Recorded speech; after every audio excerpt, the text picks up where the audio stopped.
ตอนนี้เราก็ได้รับเงินเป็นที่เรียบร้อยแล้วเนาะคือเงินเป็นเงินดอลลาร์ก็150 เหรียญแต่ว่าในตอนนี้เราก็บ่ได้เอาเป็นเงินเหรียญเนาะเรา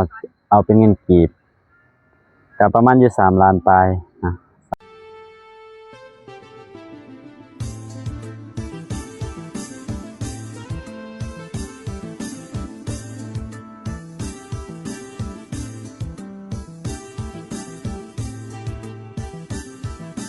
ครับสบายดีท่านผู้ชม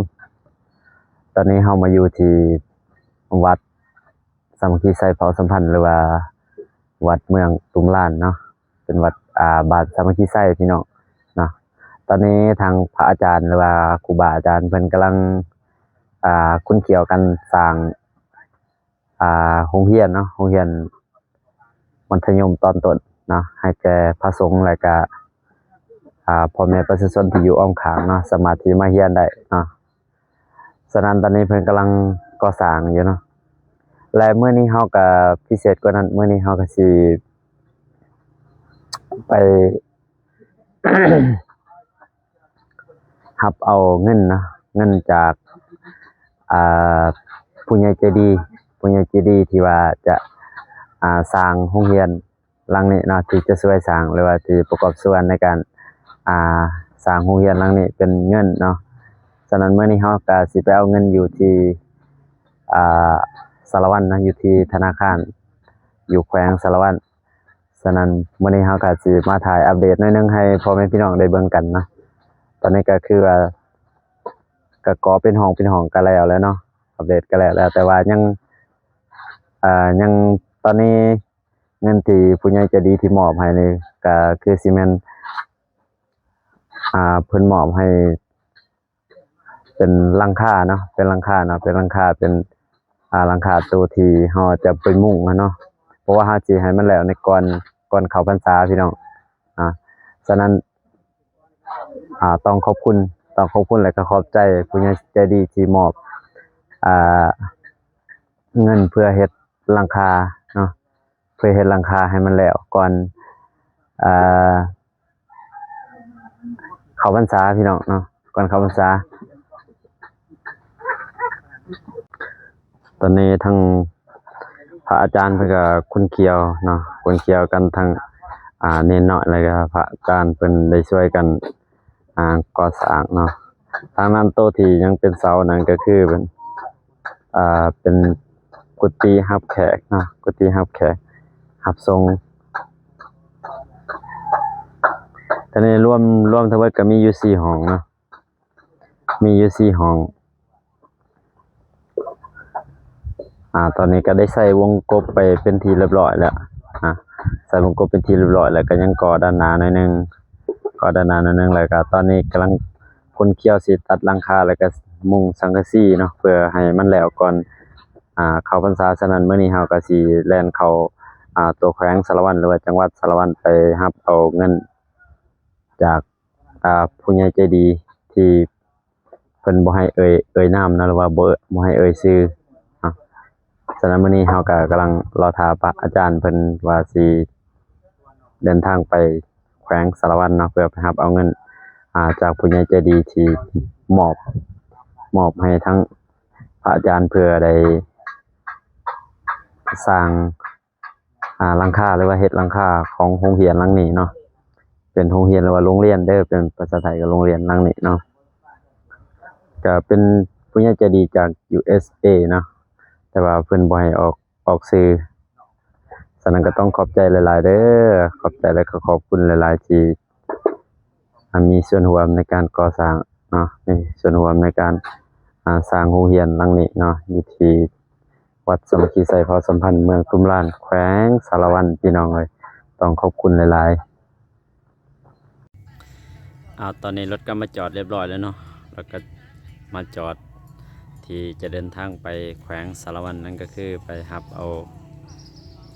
เงินจากผู้ใหญ่ใจดีที่เพิ่นมอบให้สร้างหลังคาโรงเรียนพี่น้องเนาะตอนนี้เฮาก็ยังรอท่าพระอาจารย์เพิ่นในนึงแล้วเฮาก็จะเดินทางไปที่ธนาคารแขวงสารวัตรพี่น้องเลยเนาะ พิเศษก็นะครับต้องขอบคุณและก็ขอบใจหลายๆสำหรับผู้ใหญ่ใจดีที่อ่าฝากเงินมาให้เนาะฝากเงินมาให้เพื่อซื้อหลังคามามุ่งเนาะเพื่อซื้อหลังคาโรงเรียนมามุ่งเนาะพี่น้องเนาะต้องขอบคุณหลายๆและก็ขอบใจหลายๆเด้อเดี๋ยวเฮาสิอัปเดตต่อไปเนาะตอนเดินทางพี่น้องเลยตอนนี้ก็กำลังเตรียมกำลังสิเดินทางไปแขวงสารวัตรหรือว่าจังหวัดสารวัตรนั่นเองนะพี่น้องเนาะเพอวัดนี่ก็ตั้งอยู่ที่เมืองตุมล้านแขวงสารวัตรพี่น้องเนาะแต่ตอนนี้เขาก็สิเข้าไปตัวแขวงเดี๋ยวเขาไปเบิ่งน้ำกัน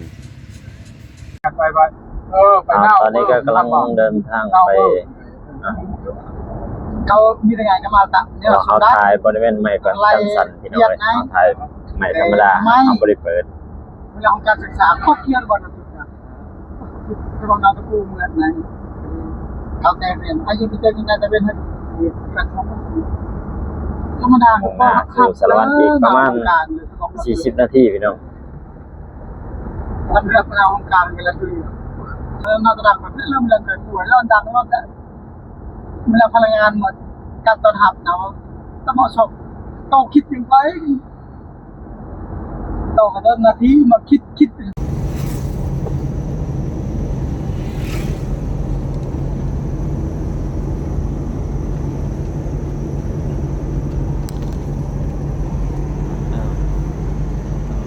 ปาตาหนาวิวที่อันเมื่อยนั่นบัวบีป้าไปโอ้เก่าพี่ยอมก็บวบได้ยาวเจ้ากินไปกันอื่นตะมากาหอยไปเหี่ยวโตตะไบ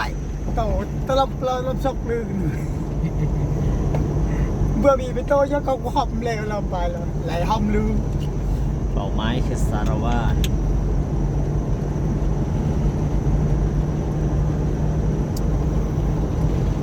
แบบในเดือนก่อนเดือนหาไม่นี่แต่มาตัวตีเขียวตะตึงกองพลูก็ไปนักการบริหารก็แคบทางพี่น้องทางการเดินทางแม่พี่น้องเบิ่งกันเนาะมันยังมาภูเขา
สวัสดีเจ้าหนึ่ง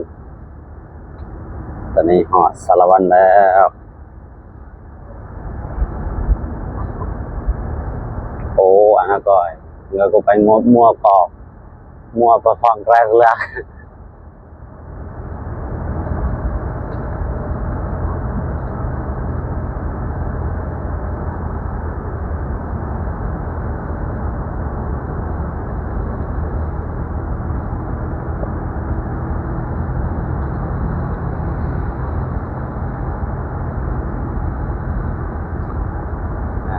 ตีไข่แดงสารวัตรฮอดว่าก็ได้ฮอดรถ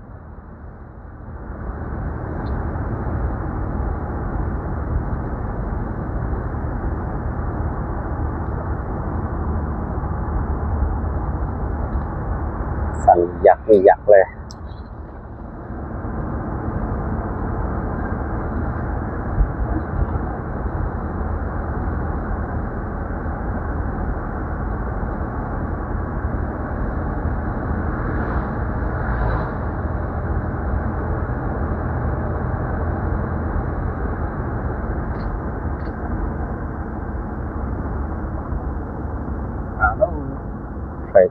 พอดีวิทย์ครับไปได้ ใช้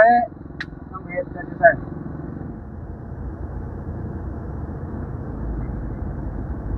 บ่อันนั้นจะบ่ได้ย่ามบ่นั่นให้อันนั้นเจ้าเป็นอันนั้นไปเบิ่งก่อนกันบ่ได้ก็สิเจ้าใช้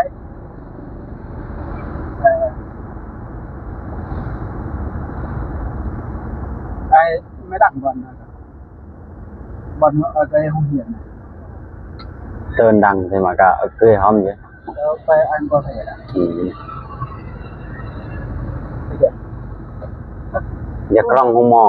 จะประกอบหมอนไป อยากลองห้องหมอ ดังเฮาปฏิบัติอย่าอ่านแล้วก็ว่างกรองห้องหมอหอดแล้วใกล้สิหอดธนาคารแล้วยังไง ดังเนาะประเด็นจะประสมการอะไรอยู่แล้ววันนั้นเชื่อก็วันนั้นโทษยกเดือนจะเป็นบัวที่ก็จะเป็นนั้นด้วยทะเบียนนี่เรียบร้อยแล้ว จะไหนหมุนเลยโอ้เยอะกว่าอย่างนั้นเป็นอืม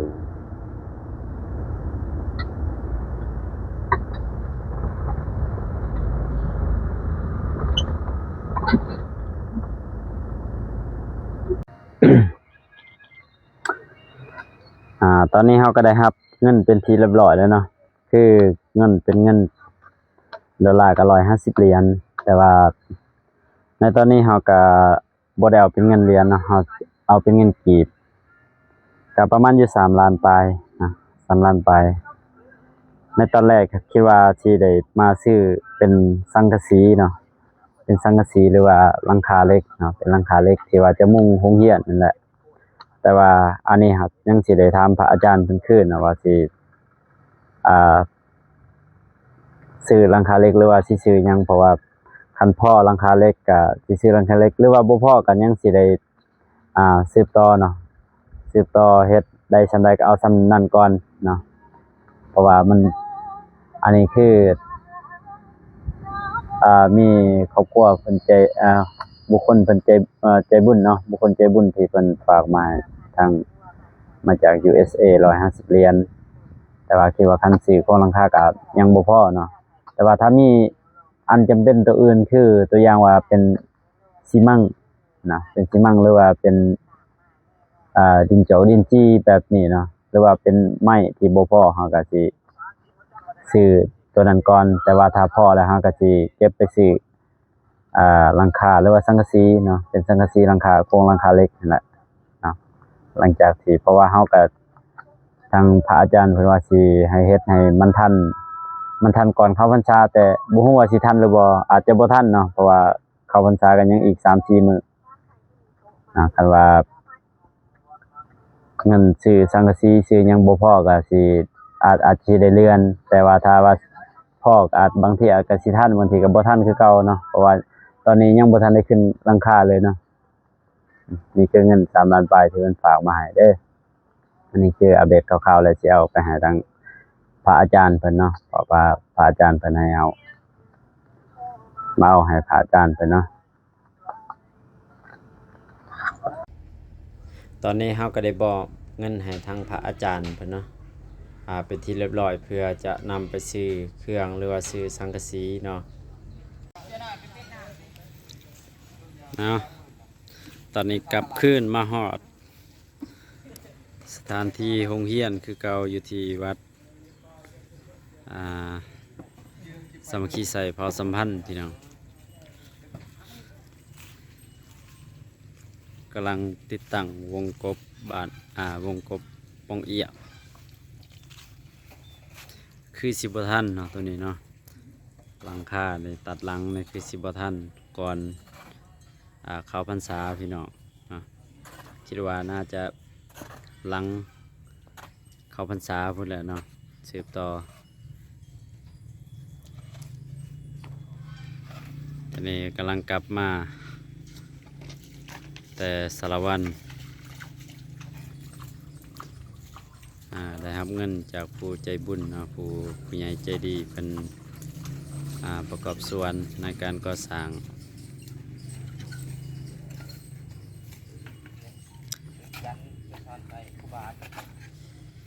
เป็นจำนวนเงินก็ประมาณอยู่3 ล้านกีบนะ3 ล้านกว่าภาษาละไทยต้องเกิดแล้ว